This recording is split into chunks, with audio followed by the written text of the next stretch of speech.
Welcome to Humanist Views, a program where we look at current issues from a humanist point of view. I'm Scott Lohman.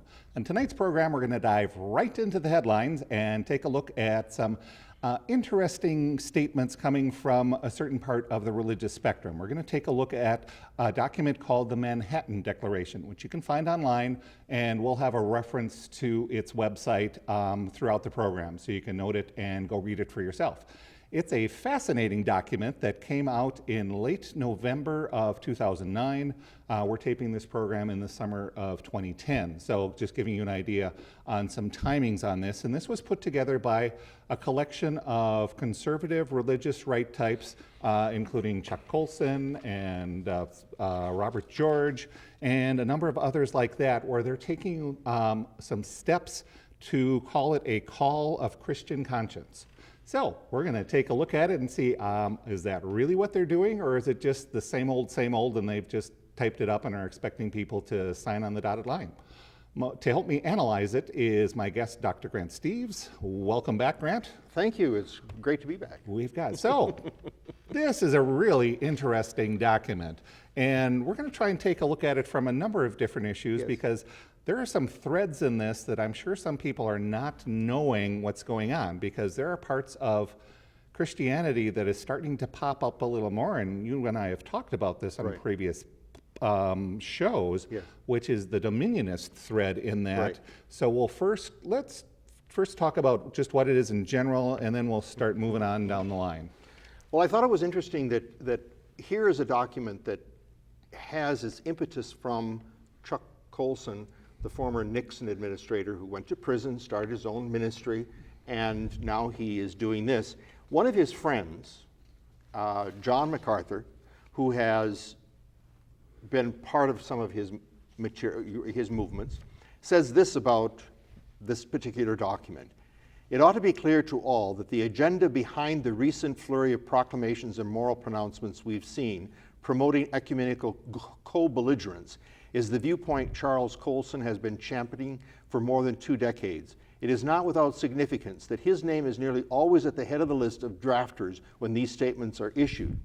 That's not a complimentary statement. No. He also indicts him because he said he's bringing together these various groups, and he said some of these people are apostates. Which I always find abusing, because it's like, you know, there are times when we are with humanists and atheists, and at our end of the spectrum, we will look to those people at the liberal end of the religious spectrum to work with them on joint issues, even though there are things we drastically disagree about. But in a couple of areas, it's like, yeah, we agree, this is a good approach to do, this is a way to solve this problem, and let's work together and help. But sometimes, even though they share the same thing, they're still, firing up the cannons and aiming them out there and pulling out the ports to get started. Yes, and it's a document that has been designed primarily, I think, as a political movement. The social agenda, let's keep it boiling, and the 3 primary issues that they bring to the fore: the question of life, buried, of course, within the abortion movement; the question of gay marriage, which they bury within the whole issue of marriage. Right. And the third is that the religious right, put it in my terms, the religious right are under attack. Yes. They're assaulting them. I still find it interesting that groups of Christians consider themselves persecuted in the United States. When we look at groups that are persecuted out in the rest of the world that are Christians, they're not even having their hair blown. When you can build a $40 million megadome church, or several of them actually in the United States now, and have broadcast television to the extent that they do, that isn't really assault on religion. As I've said in the past, it was just kind of a harsh statement, but it's true. When I see them sacrificed in the streets of Washington, D.C., hanging upside down on a cross, like Peter was supposedly sacrificed, then I'll say that they're under assault. Yeah. Until then, I think they're just being tickled. I think so. So let's just take a quick look at just some of the things at the beginning of this thing. I'll just read their opening statement. It says, while fully acknowledging the imperfections and shortcomings of Christian institutions and communities of all ages, we claim the heritage of those Christians who defended innocent life by rescuing discarded babies from the trash heaps in Roman cities, publicly denouncing the empire's sanctioning of infanticide. We remember with reverence those believers who sacrificed their lives by remaining in Roman cities to tend to the sick and dying during the plagues, and who died bravely in the Colosseums rather than deny their Lord. So I find it rather wordy, but anyway, they're trying to grab the best of Christian history and not pointing out that, some of them may not have been quite so sweet back then. Yeah, their whole preamble is revisionist history, because we don't talk about the Inquisition, because that would reflect negatively on the Catholics that support this, specifically the one professor from Princeton University in jurisprudence, Robert George, who's a Roman Catholic, and that they wouldn't want to put that in there. That would offend him. So you pick and choose. Actually, that's a technique that Christians quite often use when they do it with the scriptures too. Yeah, they do it there. They also do that when they attack science as well. Yes. It's one of their absolutely. favorite. It's one of their favorite tools. Yes, it is. So, what else did you notice in the preamble as that was you were reading through that? Well, as I'm looking at this, and they decried the practice of slavery, and they look at John Wesley and Wilberforce as movement toward getting rid of the slavery in England. Yeah, they were helpful, but were they the main push? No. And why was it that these things were not taken? I keep asking myself, why is it that this Wilberforce or a Wesley or even a Martin Luther King must get up and say to the Christians around him, we have to stop being unchristian? What is it about slavery that they didn't get? What is it about the persecution of people that they don't get that is really unchristian, according to their own teachings? But here, in their revisionist history, they look at it and say, the Christians challenged the divine claim of kings. Oh, really? Which Christians were those? Yeah. It took a long time to find one. Exactly. And when we look back at, a lot of history of free thinkers on that, like Susan Jacoby's book on that, where it takes a look at the history on that and shows where free thinkers were even in the forefront before these guys even had an idea that say, there's something going on over there. What are those guys up to? We don't want them leading the pack. And we can find that in history where they've been hidden, yet here they are revising their own history and trying to go forward. So as we keep moving, first let's talk about something that both you and I noticed as far as the overall sort of religious theme, that it's coming from a part of Christianity called dominionism that's starting to rear up a lot higher than it did in the past. Yes. So first let's say what that is, and then what they're aiming at here. Well, we had commented about it when we talked about the family, the book The Family. This is a group that goes back to the book of Genesis, which says that we are to have dominion over the earth. And they're the Taliban of the Christian group. Yeah. They want to return to a strictly theocratic society governed by essentially Old Testament, not even New Testament. Not even the more teachings. enlightened New Testament. That's right. So that it would be brutal. Yes. They would believe in punishment, that the death penalty is nothing compared with stoning would be what they would probably prefer. Yeah. So we're dealing with an organization that is extremely conservative religiously in their thinking, and it's surprising that it has become as tolerated in the mainstream as it has. That's what I find strange. Yeah, and I'm finding that very scary, that there's ones that should be noticing these strains sneaking in there, but they're not. And so that really concerns me, that they're not picking up on these really crazy types that are showing up. And it's taking like Francis Schaeffer's son, Frank, going out and saying, these guys are really, really crazy. If you thought my father was bad, he said, he's a liberal compared to some of them, which is a very, from our point of view, very, very scary, because that's moving back to making the Dark Ages look semi-enlightened. And it isn't, when we look at groups like this, in terms of numbers at times, they're small. Right. This actually has a lot of adherents out there, that the evangelical right, 80 million people easily, and even if you were to cut that in half in terms of the influence of the Dominionists, we're still talking about 40 million people in this country. And these are active politically. They have an influence on the ballot box. Yes. And we can see it here in Minnesota. Yep. I don't know, should I mention that person's name? No, we don't need to. I'm sure they'll figure it out. But when you have a very conservative politician, and preachers don't stand up and endorse them directly, but they may as well point Yes. and make the decision for you. So it is an interesting kind of movement that is seeping out and really has influenced a number of major figures in the United States, both political and religious.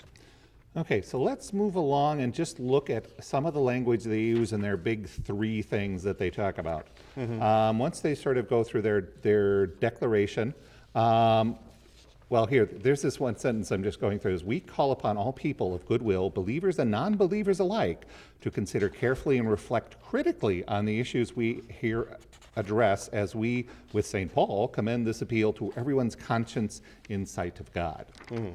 So they're sort of trying to say, well, we might think some of you guys out there might do.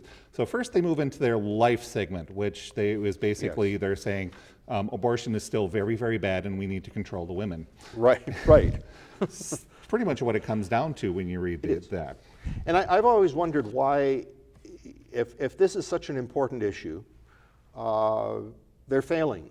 That in 1973, when Roe versus Wade was decided, the statistics roughly were 60 to 70% against abortion. And today, the most recent figure I looked at from ABC News is 57% believe that abortion should be in all cases or in most cases. 57%. 42% in some restrictions, but still. So we're looking at the other side now. It has completely flipped. That tells me that they are not performing their job of persuasion. And what they want to do is circumvent the persuasion and get it back into law. Yeah. And they want, in other words, they want the government to mandate their moral teachings. And that's where we have to fight them. Exactly. And they've also been using techniques of circling around issues by putting on more and more restrictions on access to things. So we need to make people aware of that and also aware of the importance of sex education and contraception and getting that out there. And they've tried that for a decade with the, quote, abstinence education, unquote, which fortunately, even in Texas, has been a complete failure. So they're still moving back to other things. So they look at that. And the other point, you know, as we talk about life, I wanted to bring up, as I took a look today when I was researching this, on world population issues, because that is not just an elephant in the room, it's a small apatosaurus in the room that people are trying to dodge. And the world population grows by 355,000 plus every day. Granted, it's finally slowing down, but we're still going to see some pretty scary numbers of human beings coming in. And global change and things going on in the environment are just, they're not even the canary in the coal mine. That's starting to affect some of the miners in the coal mine on that. So that's an issue that we really need to work on and not even be so delicate about some more, I would think. Absolutely. And yet their flip against this is we're going to move toward eugenics. And they keep reflecting back to, now they don't refer to the Nazis in here. They just use German language, which for me is enough. Bit. Yeah, I missed that bit. But it's the doctrine, and I can't pronounce German, so I'm not going to try, which is life unworthy of life, were first advanced by the intellectuals in the elite sons of Europe and the United States, America. Long buried in ignominy after the horrors of the mid-20th century, they have returned from the grave. Only difference is that now the doctrines of the eugenists are dressed up in the language of liberty, autonomy, and choice. Yeah, that's also taking a broadside at Planned Parenthood as well, because they always accuse Margaret Sanger of where she was involved with the early eugenics movement, but moved away from it, on that side of it, Right. and they still will pick up on that part of it. Yeah, that's the difference between a scientist approaching a problem and the religious. The religious mandate, science is always going to give you a choice. They're going to compete to try to find out if it's the right answer. And when you look at eugenics, it's a rejected concept. Science rejects concepts. Yeah. Religion very seldom rejects concepts within their own teachings. Oh yeah. Now, they tried it recently at the Presbyterian gathering here, but no, we can't do it right now. We'll wait in the future, maybe in the future. Yeah, we'll vote on more of the gay marriage thing on that, which Yeah. we'll get to in a second. Yes, Anything yes. more in the life section that you want to point out? It isn't just abortion that they're looking at. They refer to the culture of death, which is in euthanasia, Yep. stem cell research, anything that has to do with the abuse, as they would refer to it, of the fetus for research purposes. They are concerned with voluntary euthanasia. They think that it's going to be abused. So far, the work in, I believe it's in Oregon, Yeah. has been pretty successful. There isn't the abuse There that isn't they... the abuse, and I think their numbers have barely cracked double digits on the number of people using that process. You were just bringing up with the euthanasia thing on that, on how that's one of their other ways around that, and using the eugenics where instead of, and they also miss, oh, now I'm getting to my point as I blather, what goes on with infertility and what happens when they're creating embryos to be used. They dodged that whole issue in this, Yeah, which I found was rather amazing because they talk about the, quote, snowflake children on that part, but in this case, they just dodged the entire issue. They have changed, I must admit, on the abortion issue.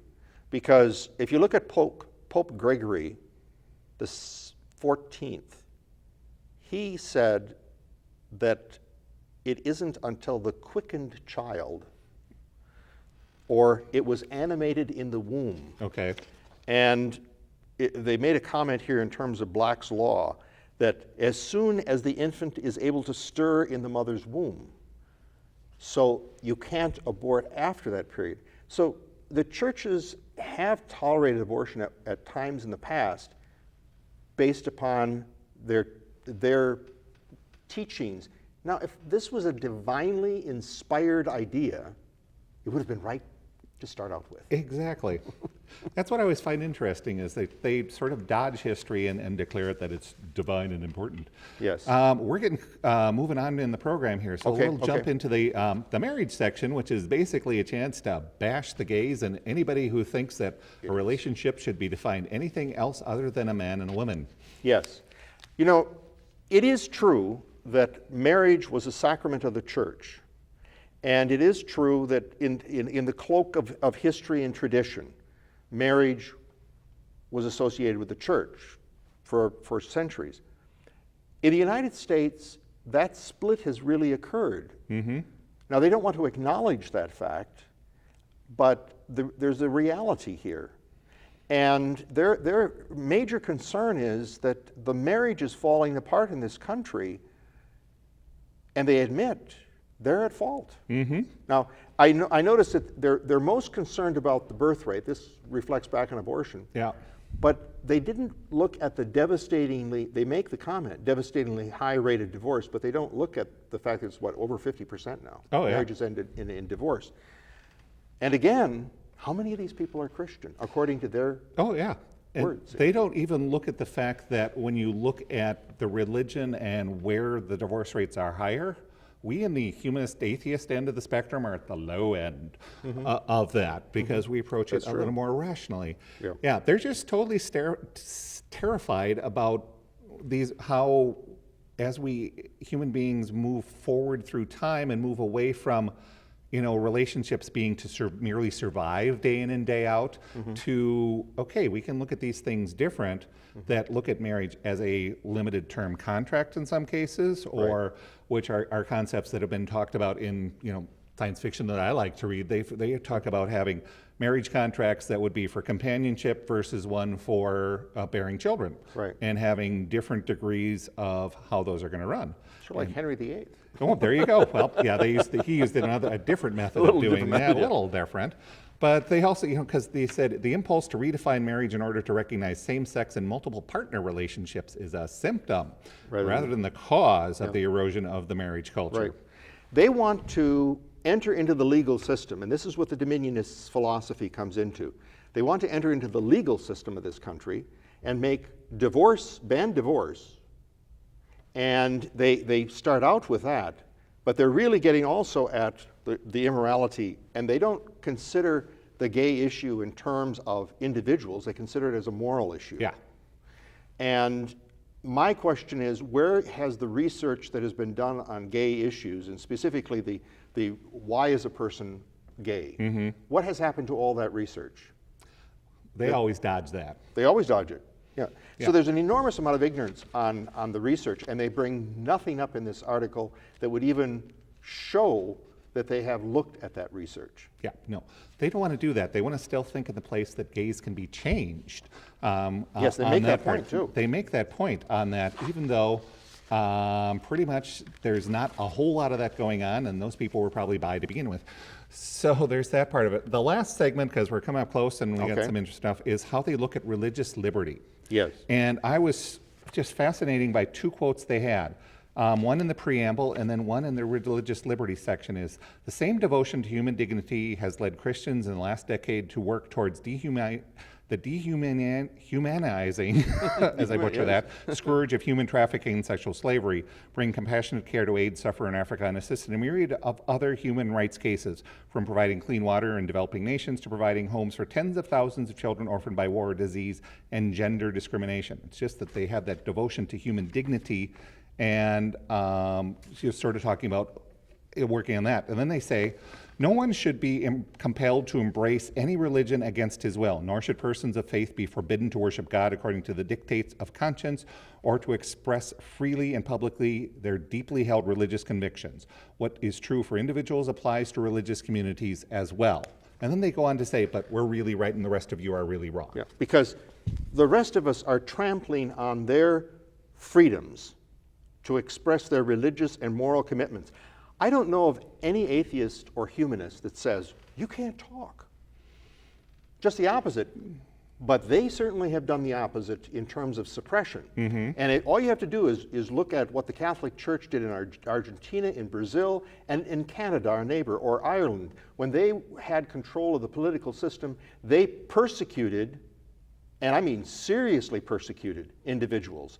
And if you look at Iran and Saudi Arabia, well, they carry on that today. Exactly. Don't forget, even in Kentucky, when the religious groups were in charge, they went after those that were religious in the minority. So you can't say, they can't say, that they are going to offer choice. They want legal mandates that will eliminate those choices, moral choices, and they would be in charge. It seems like they've also forgotten that when the scripture says, let every person be in subject to the governing authorities, for there is no authority except by God's appointment, and the authorities that exist have been instituted by God. This is the divine right of kings stated by Paul in Romans, and it's the same divine right which underneath they still believe. Yes. Yeah, which, and they keep trying to dodge that one, but it keeps pointing back, because I always think when I read something like this, I go back to to George Orwell's Animal Farm. And when the animals put out their principle, all animals are equal. And at the end, it gets changed as to all animals are equal, but some animals are more equal than others. In this case, I want to change the animals to religion all the time, because they kind of say, oh, we're going to work with them, but we really need to be the ones in charge and speaking first and issuing the orders. Yes. The biblical purpose of law is to preserve order and serve justice and the common good. Does that mean that we provide people with choices then? No. We provide them with mandates. To me, this is very dangerous kind of thinking. It is not religious liberty. It is restriction. It is contrary to the Constitution and to humanistic kind of thinking. I think in fact, I think it's in opposition to a lot of religious thinking. Oh yeah, especially the ones that are more open about things. The refreshing thing I found in looking at today is that they put this document online where anybody can go in and sign it back in November of 2009, and they only have, as of today, 459,000 some signers to it. In a country, or even across the world, where the U.S. population today, when I was looking at websites, was 309 million. Yeah. So there's one thing that moderates my scariness on what's going on with this, is that part of it. But still, with these undercurrents popping up more and more, and not enough people playing whack-a-mole to say, you guys are a bit loony, go back into the dark corners and stay away. Right. Where we need to point out, could you guys, look at your fringe and notice that they're really nutty? Yeah. Now, I admit that in a declaration, you probably are not going to give a lot of evidence. Yes. But this really suffers from a lack of evidence. The reasoning is questionable. And then the picking and the choosing, you use Martin Luther King is fine to use the letter from a Birmingham jail about religious conscience and the importance of law coming from the divine truths, and then not reflecting on the fact that Martin Luther King was in fact moving towards tolerance of gays, tolerance of abortion.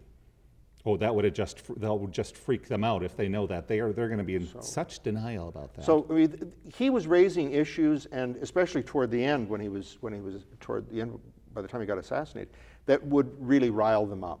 Oh, he was looking at labor and class rights Yes. at that time too. Yep. And that's where you can, from a from a more liberal progressive point of view, which a number of us humanists are, but not all of us, look at that and go, he was thinking about labor rights and class rights in the U.S., which people say Medicare is the third rail. It's class on that issue that we don't touch. We've blown through the half hour on that, so. It's gone? So any quick conclusion, just a couple of seconds? Well, I would hope that when people watch this program, they take time to find this document. Yes, definitely read it. And more importantly, I would hope they would find the document that has a study guide. Okay. And look at the scriptures that they use and distort to support their position. Okay. Look at it with honest eyes and see how disturbed this document really is. So look at there and use their backup. Absolutely. Thank you very much, Grant. This has been a great program.